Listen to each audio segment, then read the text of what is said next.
2026 के जो विधानसभा चुनाव हैं कई मायनों में वो खास हैं और अब अलग अलग प्रेडिक्शंस उसके आने लगे हैं। सबसे पहले मैं आपको बता दूं ये सट्टा बाज़ार का प्रेडिक्शंस है, तो इस पर बहुत ज़्यादा इसे सिर्फ समझने के लिहाज से अगर देखा जाए तो बेहतर रहेगा। तो क्या सट्टा बाज़ार से प्रेडिक्शन मिल रहा है, बंगाल से तमिलनाडु तक किसकी सरकार बन रही है, और अगर ये आ गए, ये प्रेडिक्शंस आ गए तो समझिए कि कोई बड़ा खेला भी हो सकता है। सट्टा बाज़ार के अनुमान ने एक तरह से आग लगा दी है, तो कौन झुलसेगा, कौन खुशियां मनाएगा, ये एक बड़ा सवाल रहेगा। नमस्कार, मैं ललित प्रजापति। बताते हैं आपको, असेंबली इलेक्शंस दरअसल 5 राज्यों के जो 2026 विधानसभा चुनाव हैं वो लगभग फाइनल मोड में है। 4 मई को इसके नतीजे आ जाएंगे। एक बड़ा अलग अलग सट्टा बाज़ार है, लेकिन सबसे ज़्यादा जो कहा जाता है कि फलौदी सट्टा बाज़ार क्या कुछ कहता है, उसके जो प्रेडिक्शंस हैं वो आमतौर पर नतीजों के आसपास रहे हैं, इस वजह से उसकी ज़्यादा चर्चा होती है। ऐसा नहीं है कि सिर्फ फलौदी सट्टा बाज़ार का यहीं पॉलिटिक्स में इस्तेमाल होता है। कई चीज़ों के प्रेडिक्शंस निकालने में अपने अपने प्रेडिक्शंस के तरीके हैं। कुछ लोग चिट से निकाल लेते हैं, कुछ पर्चियाँ निकाल लेते हैं, ठीक है।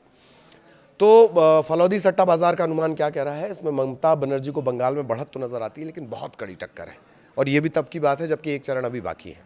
एम के स्टालिन और हिमंता बिस्वा शर्मा मजबूत नजर आते हैं। केरल और पुडुचेरी में कांटे की टक्कर के संकेत हैं। लेकिन विस्तार से खबर जानने के बाद में फिर आपको फिर ये आपको बता दूं कि सिर्फ सट्टा बाज़ार के अनुमान है जो सूत्रों के मुताबिक एनालिसिस किए गए हैं। हमारी तरफ से किसी कोई दावा इस तरह का नहीं किया जा रहा है, इससे आप ध्यान रखें। चुनाव परिणाम 4 मई को घोषित होंगे, वही सब फाइनल रहेगा। उसके बाद ही पता चलेगा किस प्रदेश में किस पार्टी का किंग बनता है। किंग मेकर तो खैर आप सभी हैं ही। तो 5 राज्यों में चल रहा चुनावी समर अपने आखिरी चरण में है। केरल, तमिलनाडु, पुडुचेरी, असम, यहाँ वोटिंग हो चुकी है। बंगाल में 29 अप्रैल को दूसरे चरण का मतदान होगा और फिर चुनावी जो प्रोसेस है वो पूरी हो जाएगी।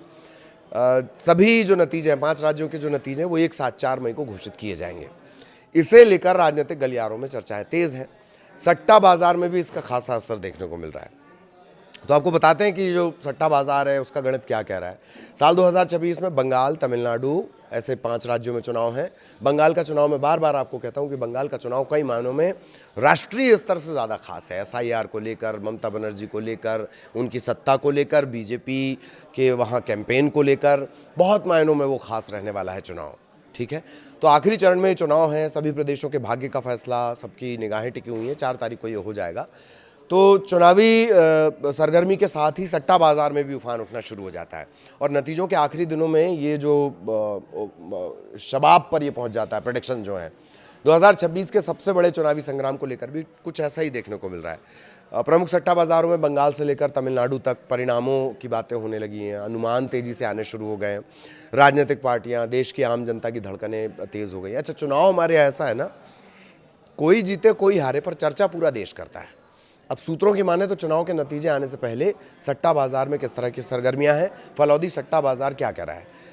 इस बार बंगाल में दीदी की कुर्सी पर खतरे के संकेत हैं। आज़ादी के बाद सबसे ज़्यादा वोटिंग यहाँ पर हुई है, करीब 93%, 93%। आज़ादी के बाद सबसे ज़्यादा वोटिंग तमिलनाडु में भी हुई है। तो दीदी की कुर्सी पर खतरे के संकेत है। सट्टा बाजार में ममता बनर्जी अभी भी बढ़त पर तो हैं, 150 सीटों के आसपास वो नज़र तो आती हैं, लेकिन बीजेपी 120 सीटों से ऊपर नज़र आ रही है सट्टा बाजार के मुताबिक, ठीक है। इसके चलते अनुमानों ने कांटे की टक्कर दिखाई है। दोनों पार्टी के नेताओं के दिलों की धड़कनें तेज है। वो नेता स्वीकार भले ही ना करें, देखते सब हैं। आपको ये भी बता दें कि चुनाव होने के बाद सट्टा बाजार ने टीएमसी को काफ़ी मजबूत दिखाया था। कुछ ऐसे सर्वे भी आए थे। उसके बाद से लगातार टीएमसी का जो ग्राफ है वो धीरे धीरे नीचे गिरा है। तमिलनाडु चुनाव बहुत चौंकाने वाला है। त्रिकोणीय मुकाबला यहाँ पर बताया जा रहा है। सट्टा बाजार की माने तो पिछली बार की तरह इस बार भी एम के स्टालिन एक तरफा मुकाबला जीतते हुए तो नजर आते हैं। वहीं AIADMK की अगुवाई वाला जो NDA गठबंधन है वो संघर्ष करता हुआ नजर आता है। दूसरी तरफ अभिनेता से जो नेता बने हैं TVK के प्रमुख विजय, उनकी रणनीतिक पारी ठीक ठाक होने का अनुमान है, लेकिन सीटों के लिहाज से वो दहाई से कम अंकों में सिमटते हुए नजर आ रहे हैं। इससे पहले जो कुछ सर्वे हुए थे इलेक्शन के ऐलान के साथ, उसमें भी वो पीछे ही नजर आए थे। टीचर, इस तरह की फिल्म है उनकी। फलौदी सट्टा बाजार के गणित के मुताबिक डीएमके को 145 सीटें 145 से 150 का अनुमान लगाया जा रहा है। एआईडीएमके को 50 से 60 सीटों तक निपटा हुआ दिखाया जा रहा है। राजनीति में डेब्यू करने वाली टीवीके को 8 से 10 सीटें ही दी जा रही हैं। शर्मा, असम की बात करेंगे। शर्मा में उनका जो असम में शुरुआत से ही जो शर्मा सरकार है वो कांग्रेस के मुकाबले मजबूत नजर आ रही थी। सट्टा बाजार के आंकड़े भी इसी तरफ की इशारा कर रहे हैं। सूत्रों की माने तो जो राजस्थान का मशहूर फलौदी सट्टा बाजार है, आंकड़ों के लिहाज से देखा जाए तो हिमंता बिस्वा शर्मा के नेतृत्व वाली बीजेपी गठबंधन 90 से ज़्यादा सीटें जीत रही हैं। दूसरी तरफ कांग्रेस का जो गठबंधन है सट्टा बाजार में, उसके लिए 30 से 35 सीटों का अनुमान जताया जा रहा है। इस बार भी कांग्रेस को मजबूरन विपक्ष में बैठना पड़ेगा फलौदी सट्टा बाजार के हिसाब से। पुडुचेरी को लेकर सट्टा बाजार की तरफ से जो भविष्यवाणी की जा रही है कि इस बार चुनाव में एन रंगास्वामी की जो चुनाव जीतने की राह है वो मुश्किल हो सकती है। फलौदी सट्टा बाजार यहाँ रंगास्वामी के नेतृत्व वाले एनडीए को तो बढ़त दिखा रहा है गठबंधन को, लेकिन इंडिया गठबंधन भी इसके अनुमान के मुताबिक कुछ ज़्यादा पीछे नज़र नहीं है, मतलब कट टू कट चल रहा मामला। ऐसे में पुडुचेरी में मुकाबला बहुत दिलचस्प रहने का अनुमान है।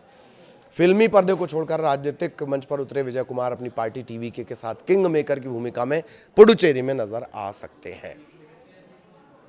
विजयन यानी केरल, क्या हैट्रिक से वो चूक सकते हैं?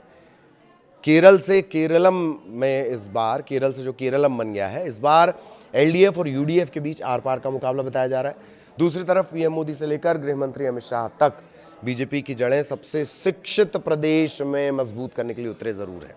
हालांकि कितना कमाल होगा कितना नहीं होगा इस पर थोड़ा डाउट संशय ये सट्टा बाजार दिखाता है।